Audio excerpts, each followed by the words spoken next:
Muy buen día, jueves 25 de enero. Y ayer, durante su discurso frente al Congreso en el marco del primer paro general que llevó adelante la CGT, Héctor Daer dijo: si se calla el cantor, se quedan solos los humildes. Es una frase perteneciente a una canción de Horacio Guaraní, que acabamos de comenzar el programa con ella, que es: si se calla el cantor. El día de ayer marcó un cambio de intensidad en la agenda política, la masiva marcha de la CGT y la indefinición en la Cámara de Diputados, cambiar la fecha del tratamiento en el recinto una semana después de haber obtenido el dictamen, o sea, consumiéndose una cuarta parte del llamado ordinarias durante el mes de enero, indica las dificultades que tienen y el regreso, si se quiere, a forma más clásica, por llamarlo de alguna manera, de hacer política. Las manifestaciones en las plazas y la rosca son dos maneras de actuar que parecían quedar relegadas con la llegada de Javier Milei al poder y su discurso inaugural de espaldas al Congreso. Ayer tanto la rosca como lo masivo de la manifestación aparecieron nuevamente y abren un nuevo capítulo de condicionamientos a la gestión del oficialismo. Según la CGT, ayer se movilizaron más de 600.000 personas en el Congreso y más de 1,5 millones de personas en todo el país. La plaza de los dos congresos estaba llena, en las calles aledañas había mucha gente y la avenida de Mayo y de la plaza de los dos congresos hasta el 9 de julio también, hasta la avenida 9 de julio también estaban repletas de manifestantes. El Ministerio de Seguridad de Patricia Bullrich, sin embargo, con la Policía Federal afirmaron que solamente había 40.000 personas. Otro regreso de ayer del protagonismo de la grieta. Vamos a escuchar fragmentos de los discursos de los distintos oradores del acto y luego vamos a hacer una interpretación de la interpretación, una hermenéutica de la hermenéutica, cómo distintas tapas de los diarios calificaban, adjetivaban lo que había sucedido ayer, parecido a esto de Bullrich, de 40.000 personas a 600.000 o 1,5 millones. Los dos oradores principales que tuvieron el acto de ayer, lo tenemos que hacer por registro, seguramente la mayoría ya lo escuchó, fue Héctor Daer, que en su discurso marcó el tono pacífico que intentaron dar al evento, y luego Pablo Moyano. Vamos a escuchar primero a Héctor Daer. Venimos acá a decirles a los diputados, a los senadores, que venimos a defender la patria, que venimos a reivindicar 40 años de democracia, que venimos a defender la democracia y en sus manos está la posibilidad. Bueno, ahí teníamos a Héctor Daer, que no se caracteriza por ser un gran orador, y pese a lo pacífico de la manifestación, no faltó un momento desafortunado que estuvo a cargo del dirigente camionero Pablo Moyano, que fue duro con el ministro Caputo. Pablo Moyano diciendo: si el ministro de Economía lleva adelante sus medidas, los trabajadores lo van a llevar en andas, pero para tirarlo al riachuelo. No pueden volver atrás. Hace pocos días el presidente en forma risueña por un periodista riéndose decía que al ministro de Economía, por las medidas que estaba tomando, hay que llevarlo en anda. El mismo ministro de Economía, que fue socio de Macri, que fugó 45.000 millones de dólares, que tendría que estar desfilando por los tribunales, dando explicación. No dice el presidente que hay que llevarlo en anda. Y yo le digo a miles de compañeros que si llevan esta medida económica de hambre, de ajuste, de despido, los trabajadores, los jubilados y los más humildes no van a llevar en andas al ministro, pero para tirarlo al riachuelo, para que cambie este modelo económico. Y el gobierno reaccionó con una estrategia que no es inusual, enfatizó la grieta con el objetivo de polarizar con la CGT, dado que sus dirigentes no tienen la mejor imagen pública. Vamos a escuchar a Manuel Adorni, primero vocero presidencial, que en su habitual conferencia de prensa marcó el tono del gobierno.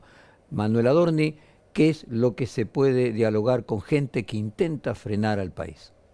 La verdad es que encontrar hoy una vía de diálogo con gente que intenta complicar la vida al resto de los argentinos, que no dejan de ser un grupo minoritario. Hoy, de hecho, lo especificó la ministra Bullrich en la conferencia de prensa que dio hace algunos minutos atrás, algunos momentos atrás, ¿qué es lo que uno puede dialogar con gente que intenta frenar el país y con gente que va en contra de lo que ocurrió en las urnas hace poquito tiempo atrás y con gente que efectivamente muestra un costado bastante antidemocrático y bastante antirrepublicano al hablar de voltear cosas?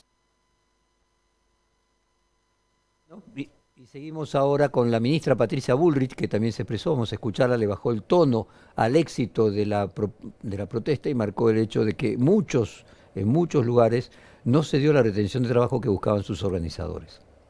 Bueno, estuve recorriendo toda la zona de Flores, impresionante, todo el mundo trabajando, la gente diciendo que quiere que el país avance, que quiere trabajar, todo el mundo se acercó masivamente, así que fue un momento muy bueno, donde uno demuestra que saliendo de unos cuantos que vienen en el micro, el país, me llegan imágenes de todo el país todo abierto, todo trabajando. Luego fui a una estación de servicio donde también estaban trabajando y bueno, me saludaron, volvieron a repetir lo mismo y luego fuimos a una fábrica de ácidos amoníacos donde estaban todos trabajando. Así que la verdad es que creo que es importante mostrar ese país, el país que trabaja, que no quiere seguir con estos aprietes, con estas extorsiones, así que muy contenta. Sin embargo, la movilización podría decirse que tuvo dos consecuencias concretas. La primera es que se postergó la votación de la ley Omnibus para el martes de la semana que viene. Y la segunda es que la jueza en primera instancia, Liliana Rodríguez Fernández, emitió un fallo contra los 6 artículos del DNU que prácticamente hacían imposible las asambleas en los lugares de trabajo, que categorizaban como causal de despido la realización de una medida de fuerza y otros cambios que hacen a la vida sindical, y la justicia laboral había emitido el amparo contra estos artículos. No se puede decir que una cosa esté relacionada con la otra, no es que el paro y la movilización hayan generado la postergación o este fallo judicial, pero sin ninguna duda se suman un elemento al otro en las malas noticias, en quizás la peor jornada que acumula el gobierno en su día 46, como titulamos la apertura del peor día de todos, paro y postergación.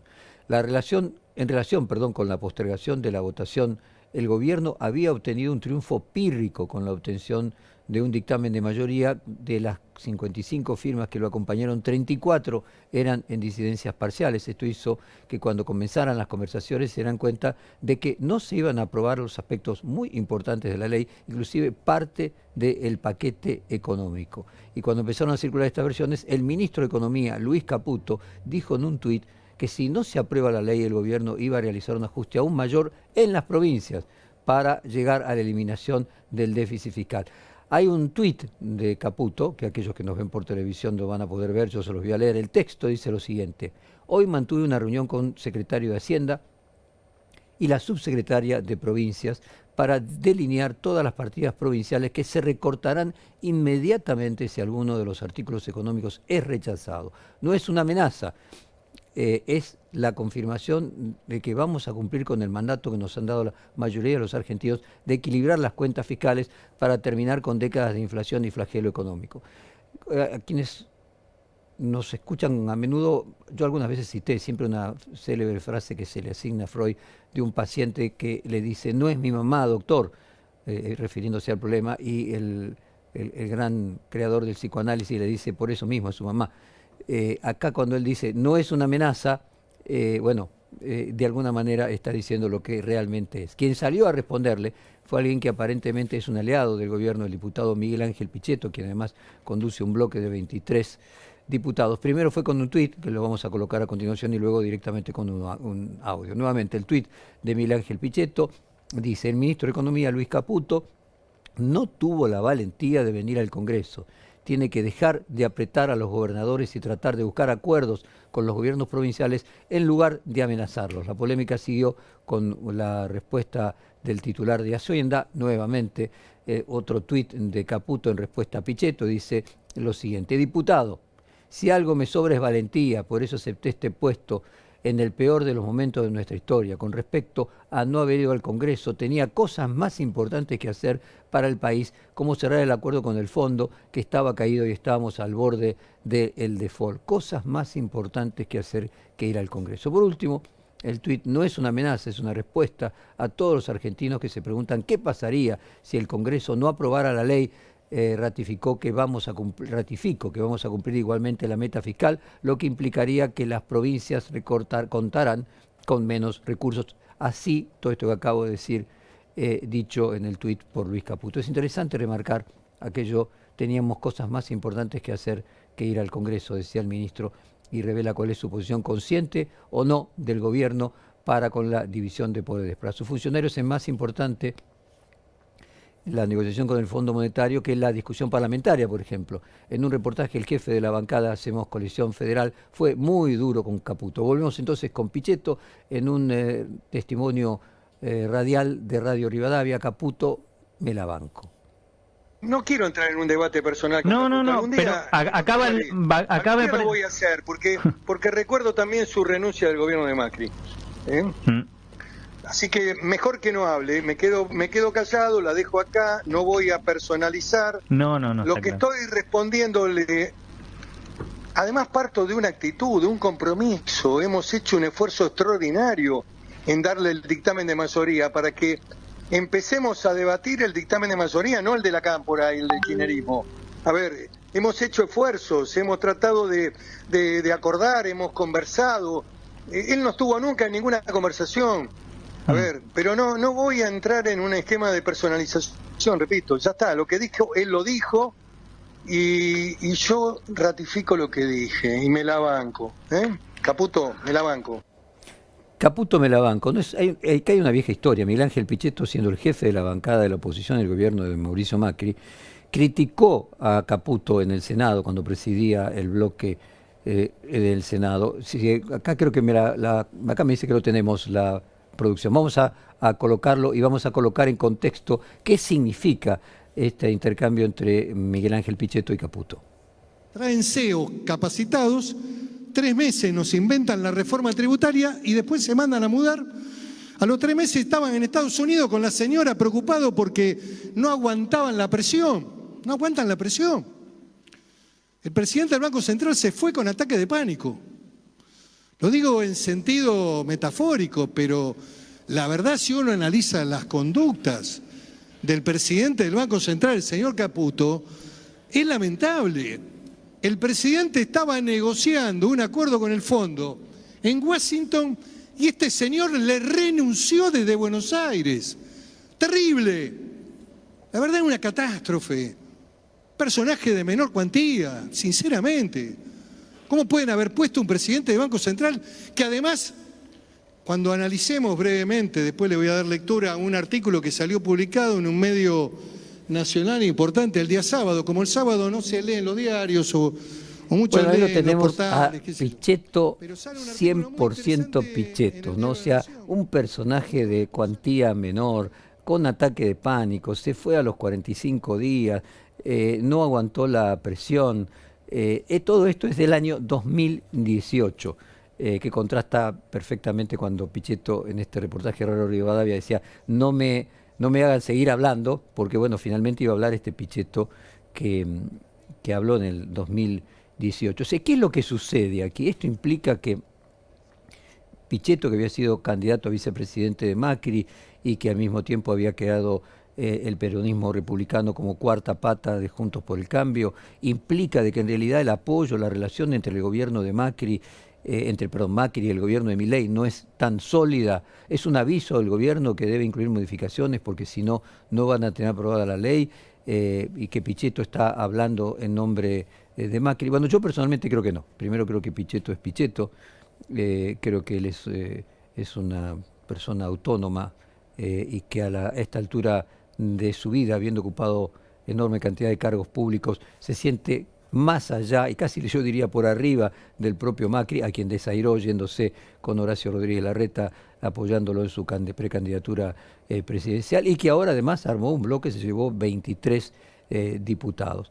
Creo en el fondo que la gran discusión aquí es si En realidad, el gobierno de Milei es una continuación del gobierno de Macri, es el segundo tiempo del gobierno de Macri, que algunos analistas consideran que es así, o sea que en realidad no es que Milei sale de un repollo de la nada, sino que es la continuidad de un proceso que comenzó con el gobierno de Macri y que Macri eligió a Milei y no a Horacio Rodríguez Larreta ni a Patricia Bullrich, y los usó a cada uno, a Patricia Bullrich para matar a Horacio Rodríguez Larreta y luego a Milei para matar o subsumir a Patricia Bullrich en la posición de exclusivamente ministra de Seguridad, sabiendo que Patricia Bullrich no sabía de economía, y que es todo un plan de Macri, que este es el gobierno, el segundo tiempo del gobierno de Macri, y otros que creen que no, que realmente Milei es absolutamente autónomo, como lo es Miguel Ángel Pichetto, y que finalmente lo que se está dando es una tensión entre el gobierno de Milei y lo que podríamos decir la sombra que queda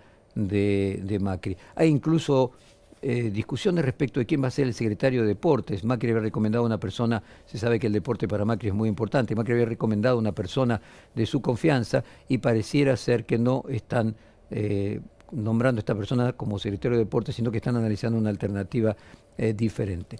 Por lo pronto, todo puede suceder y la movilización de ayer trae a colación dos elementos que pueden resultar interesantes para analizar el presente. El primero es el debate sobre la democracia, que supone una movilización en las situaciones que sucedió y cómo esto significa desde el punto de vista institucional unas formas de hacer política. Y segundo es el carácter de la sociedad movilizada que tiene el pueblo argentino desde tiempos históricos, desde el propio 25 de mayo de 1810, el pueblo quiere saber. Según una visión de la democracia, las personas votan y una vez elegidas las autoridades se las premia o se las castiga en las urnas cada 2 años. Esto es una visión de la representación de la democracia. La segunda, otra visión, que ninguna de las dos en extremo, como ningún extremo está más cerca de lo correcto. La segunda, tradicionalmente argentina, incluye el derecho de protesta y de la movilización. De esta manera, la calle condiciona cada tanto también al palacio. La política cotidianamente se hace en los palacios, pero los funcionarios y los representantes electos también tienen que ver por la ventana lo que sucede fuera. En momentos críticos se entiende que la movilización puede ser un instrumento vital para hacer cambiar la posición de lo que se está diciendo en el Palacio. Ayer Javier Milei dio a la noche su mirada sobre la protesta y también se citó en esta polémica. Vamos a escuchar y ver, nada tiene que ver con los reclamos legítimos. Javier Milei después del paro ayer a la noche. Está claro que es un paro de características políticas, es decir, nada tiene que ver con reclamos legítimos que pudieran tener los trabajadores, porque de hecho los propios impulsadores del paro lo han dicho y lo han partidizado de manera abierta. Eso es un tema no menor. Y la verdad que en ese sentido los sindicalistas estarían jugando un rol por el cual no fueron elegidos, que es para hacer política. Política en el sentido, digamos, de jugar donde juegan los partidos políticos, no donde operan, digamos, los sindicatos. Ese sería un primer problema con ese paro. Fue una entrevista con Patricia Giannotti. Esto es posible también por parte del ADN político argentino, algo de la idiosincrasia política del país, que lo hace de tiempos inmemoriales, un país rebelde, movilizado, siguiendo aquella partido político francés insumiso. Hay un ensayo del fallecido politicólogo argentino Guillermo Donner titulado «¿Y a mí qué carajo me importa?», lo estoy diciendo textualmente, «¿Y a mí qué carajo me importa?», ese es el título del ensayo de Guillermo Donner, donde hace un análisis sociológico justamente de esto, el comportamiento antijerárquico del pueblo argentino. Según O'Donnell, esto se evidencia hasta en las pequeñas acciones de los mozos, los taxistas y las personas que brindan servicios, en la que con pequeñas actitudes siempre dejan en claro que ellos están trabajando, no están sirviendo. Antes de la constitución del Estado-Nación había viajeros que contaban en sus crónicas sobre un dicho popular en el Río de la Plata que les llamaba la atención: naides es más que naides. Si bien Eduardo Galeano se lo atribuyó esta frase a Artigas, la frase era un dicho popular de Castilla, de nuestros predecesores españoles, los conquistadores, que se fue haciendo popular en el Río de la Plata. Además, esta frase de un viajero inglés en sus crónicas contaba cómo los pobres no se sacaban el sombrero para saludarlo y no se hacían a un lado para dejarlos pasar. Ayer reapareció la calle como condicionamiento político y la rosca, la negociación como otro eje necesario. También la grieta mostró a uno de sus peores aspectos. Entre la política y la grieta, una vez más, se define el futuro político del país. Y esa grieta, en muchos sentidos, es construido, reconstruido, potenciado por la tarea que hacemos nosotros, los medios de comunicación. Por ejemplo, en las tapas de los diarios de ayer, los distintos títulos, en líneas generales, uno encuentra, por ejemplo, cierto grado de equilibrio. Clarín, un paro a medias con un acto fuerte que no cambia nada, un acto fuerte. El Cronista, la marcha fue masiva, pero el gobierno cree que la CGT pasó a ser un enemigo ideal para Milei. Crónica, primer paro contra Milei. Ámbito financiero, un paro nacional, se manifestaron más de 1,5 millones de personas. Quien quiera oír que oiga, era el título de página 12. Tras la marcha opositora, el gobierno pone más presión a las gobernadores, el título de BAE. Y La Nación, me llama la atención, dice: la CGT movió su aparato y amenazó al gobierno en un paro con poca fuerza. Un paro con poca fuerza. Cuando uno mira la cantidad de personas que había en la manifestación, evidentemente la fuerza era la manifestación en sí misma y no el paro. En esta idea de colocar, de acuerdo como uno quiera, las interpretaciones, decíamos al principio, la hermenéutica, me parece muy interesante volver a colocar un testimonio audiovisual que colocamos ayer, que tenía que ver con el propio Milei en un paro que Moyano le hace a Macri en el año 2018. Es decir, el mismo señor que ayer Milei, ustedes escucharon, acababa de decir lo que dijo, en 2018, en otro paro al que él adhirió y participó, dijo lo siguiente. Estar hoy en la marcha de camioneros convocada justamente por Hugo Moyano. A ver, el motivo por el cual yo vengo a la marcha es porque este gobierno, digamos, quiere reproducir lo que fue, digamos, el Estado fascista de la década del 30, donde era una alianza entre políticos, ¿sí?, y empresarios, donde dejaban afuera a los trabajadores. Y eso es lo que... En ese momento, el ministro de Economía del actual gobierno de La Libertad Avanza era un importante funcionario, casualmente el que denunciaba hace unos instantes, cuando reproducimos también en 2018 la discusión en la Cámara de Senadores, Miguel Ángel Pichetto. O sea, nos estamos refiriendo a Luis Toto Caputo. Y la posición de Milei en aquel momento era exactamente la opuesta a la de hoy. Si llegamos aquí con esta situación de grieta, todos somos responsables. El periodismo también cumple un papel en esto. Vamos a colocar una explicación de Luis Majul sobre las controversias entre Milei y el periodismo. Para mí es interesante analizar esto, un tema espinoso como el de... tema espinoso en general y para nosotros los periodistas, ¿no? Como las reacciones que tiene Milei ante lo que considera y eventualmente es información falsa, ¿no? Fue muy duro y usó adjetivos muy fuertes y descalificantes con María O'Donnell, con Silvia Mercado, con otros colegas, y con otros colegas, no solamente mujeres. Pero los analistas clásicos dicen, ¿cómo un presidente se va a poner a descalificar a través de sus cuentas, de sus redes sociales, a periodistas como María O'Donnell, como Silvia Mercado, y por temas aparentemente tan poco relevantes como si sus perros llegan determinado día a la Quinta de Olivos o si vuelve desde Seiza a Olivos o donde tuviese que ir en helicóptero? De hecho, algunos funcionarios del gobierno y algunos integrantes de la mesa chica se lo plantearon a Milei. No es una sobrereacción, vale la pena, no lo coloca en un lugar de líder demasiado irascible y autoritario. Y la respuesta que dio Milei a quienes le preguntaron eso y quienes quisieron discutir eso fue a la teoría de la ventana rota de Rudolph Giuliani en Nueva York.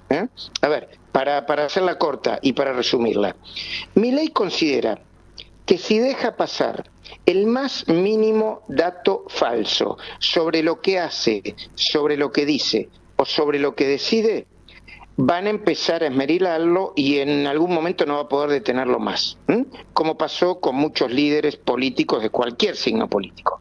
Entonces él considera que si empieza reaccionando como reacciona ante aparentemente pequeños dichos, pequeños hechos o de no tanta relevancia, los desmiente, genera una discusión muy fuerte, yo te diría más fuerte que la que debería generar alrededor del tema, va a tener mucho más éxito en términos de adhesión, comunicación y apoyo político. Bueno, la teoría de las ventanas rotas fue introducida en 1982 por los científicos sociales James Wilson y George Kelling y fue popularizada en la década del 90 por el comisario de la policía de la ciudad de Nueva York, William Brayton, o sea, 10 años después, y en ese momento quien era el alcalde de la ciudad de Nueva York, Rudy Giuliani, cuyas políticas policiales fueron influidas por esa teoría. La teoría se convirtió en objeto de un gran debate dentro de las ciencias sociales como en la esfera pública. La policía y la política, de las ventanas rotas se ha asociado a prácticas policiales controvertidas como el elevado uso de la detención arbitraria, el cacheo de la ciudad de Nueva York hasta el año 2013, por ejemplo. En respuesta a Wilson y a Kelling han escrito una teoría de las ventanas rotas no debe ser tratada como tolerancia cero o con fanatismo, sino como un método que requiere una cuidadosa formación, directrices de supervisión y una relación positiva con las comunidades vinculadas con la policía comunitaria. Es cierto que existe atávicamente, y podríamos entrar antropológicamente, que los pequeños vicios llevan a los grandes vicios. De cualquier forma, lo que tenemos en la Argentina es un problema de otro orden, y la pregunta es si la teoría de las ventanas rotas se va a aplicar también a el DNU, se va a aplicar también a la ley ómnibus. Mientras tanto, volvemos a la misma canción con la que abrimos el programa, las frases citadas por el secretario general de la CGT, Héctor Daer: si se calla el cantón, se quedan solo los humildes, con quien fue el cantante verdadero de esta canción, que era Horacio Guaraní.